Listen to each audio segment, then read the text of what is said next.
Hello. So, this video we're going to be covering the sort of library of functions, what we call it, but it's the sort of list of functions and their basic properties of most of the major functions that we're going to be covering in this semester.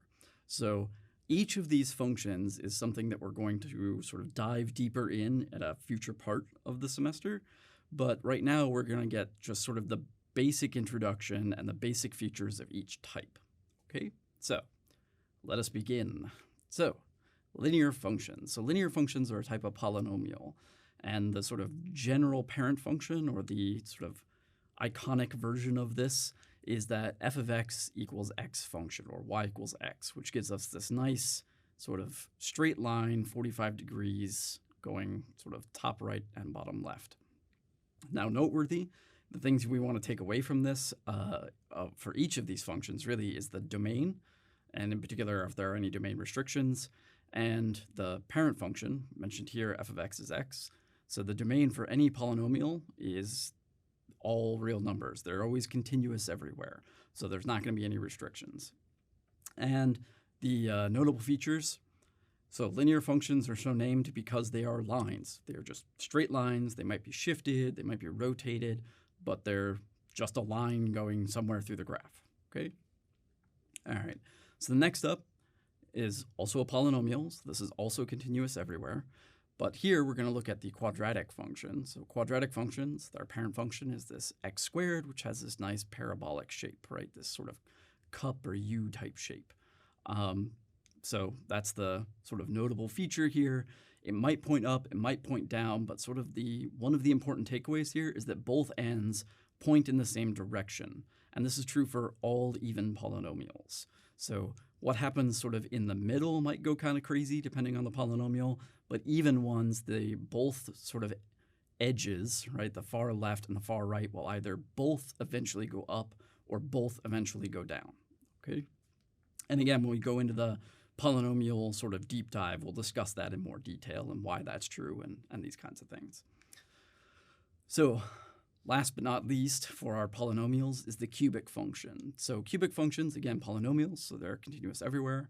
And the sort of parent function, the quintessential version, is this x cubed, which has this sort of weird look where it's sort of down and left, and then it goes up, and then it sort of flattens out a little bit, and then goes up and away. Sort of notable about this is that it's a nice smooth curve, but the ends go in opposite directions. And this is true, again, for all polynomials, which we'll discuss in the polynomial section, okay? So we sort of use this squared and cubed. So just to go back for a quick second, the x squared version of this, right, with the going both in the same direction, it has this U-shaped curve. This is sort of the go-to version for all even-powered polynomials. And the odd one, the cube, is the sort of go-to version for all of the odd polynomials, odd degree polynomials. So in general, when you're given a polynomial, the parent function is going to be the highest degree part. Again, we'll cover this with the actual polynomial section, but their shape and notable features and these kinds of things will sort of always be sort of governed by whether it's even or odd and look more or less like even or cubic functions in some sense. So that's why we're including them very explicitly here. All right, so next in our library, radical functions, and in particular radical functions with even roots. So the sort of, again, quintessential version of this is the square root. So our f of x is the square root is our parent function.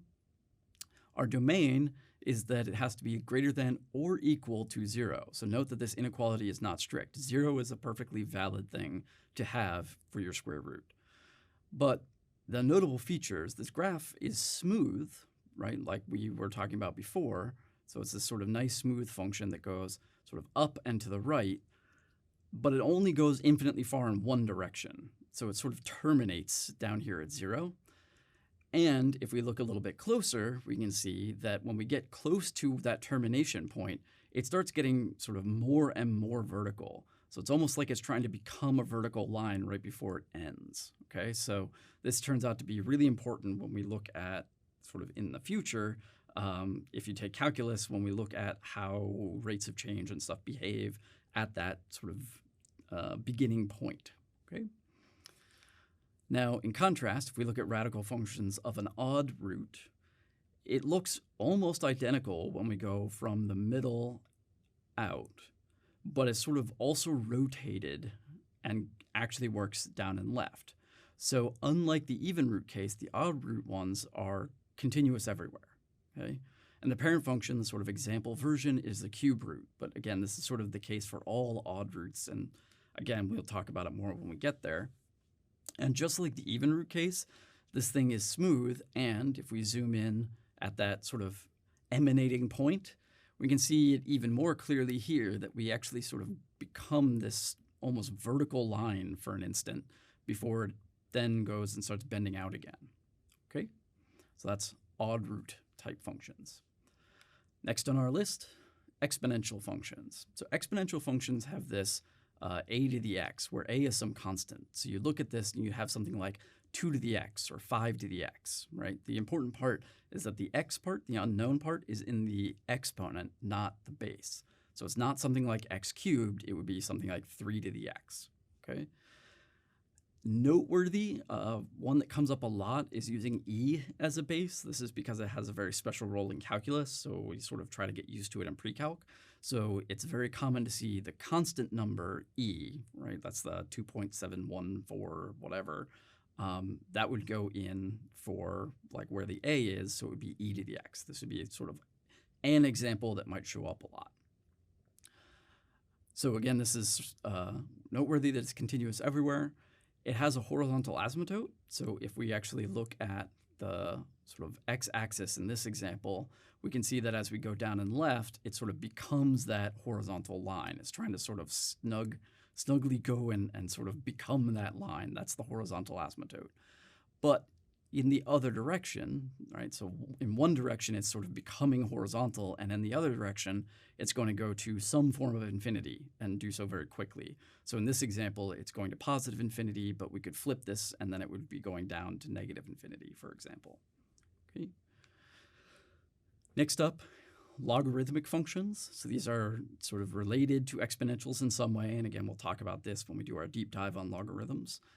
But in this case, right, the log base b, this base could be any sort of positive real number. But I will say that sort of the classic example would be to look at natural log, which is where b would be that same number e from before, that 2.71 ... And that would be called the natural log. So that would be sort of a go-to example for reasons that may not be as clear in pre-calc, but it'll still show up in pre-calc a lot. Noteworthy, again, the domain. So here the domain is that x needs to be strictly greater than 0. So unlike with our even roots, where the even roots could have, right, greater than or equal to 0, this one is strict.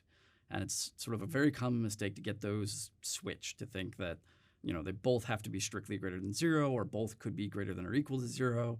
So make sure you sort of in your brain get it organized where the log ones have to be strictly greater than 0 and the even roots are greater than or equal to 0. Okay.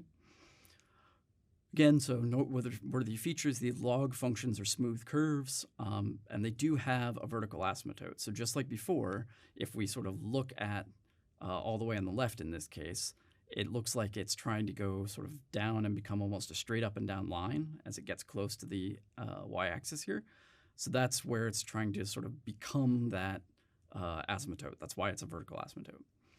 And noteworthy here is that it's very easy to think that there's some sort of horizontal asymptote, that this thing sort of is not going to keep growing, but it does actually go to infinity. It does keep growing in the y direction. It just does so really slowly. It's one of the slowest growing functions you're going to run into.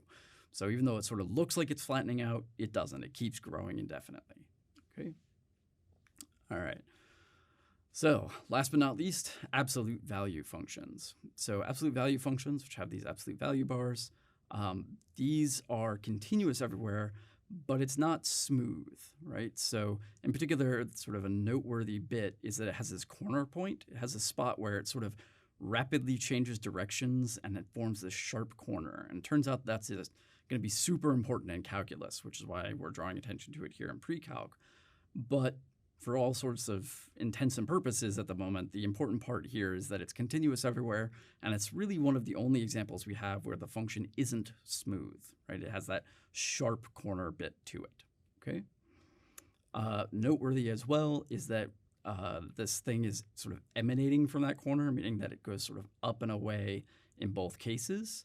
And this is very quintessential of the absolute value function, is that there's some horizontal lines, in this case the x value, where it seems like the function sort of bounces off of it. So if you think of this as being some sort of line that's going down, it hits this, in this case the x-axis itself, and sort of bounces up and continues up and away.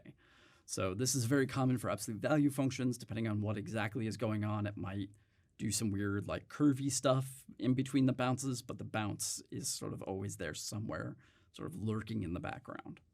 Okay, so what did we do? Well, we ran through the library of functions. We talked about the various types of functions and gave some sort of brief overview about things like what the domain was, whether it was smooth or not, notable features that occur, and we gave a parent function for each of these things that tells you sort of what would be a good example of that thing to keep in mind when you're dealing with the more complicated versions of these, okay?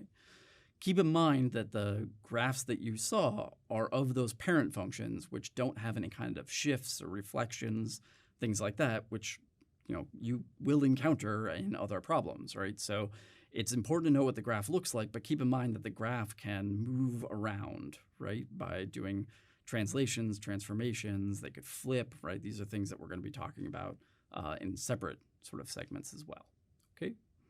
So that is that.